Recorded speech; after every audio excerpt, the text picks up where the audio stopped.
ছোৱালী এজনী যেতিয়া বিয়া হৈ আহে তেতিয়াও ছোৱালী এজনীয়ে কেতিয়াও ভাবি নাহে যে মই শাহুৰীৰ লগত বেয়া ব্যৱহাৰ কৰিম, শহুৰ ঘৰত যিমান মানুহ আছে সবকে মই মুখে মুখে উত্তৰ দিম, যাই যি কয়, এনেকুৱা ছোৱালী এজনীয়ে কেতিয়াও ভাবি নাহে।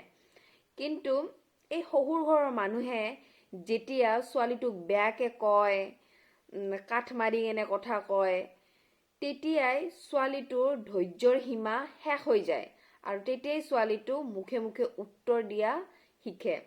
কিন্তু শহুৰ ঘৰৰ মানুহে কি কয় যে মায়াকৰ ঘৰৰ পৰা এনেকুৱাই শিকি আহিছে মুখে মুখে উত্তৰ দিয়া।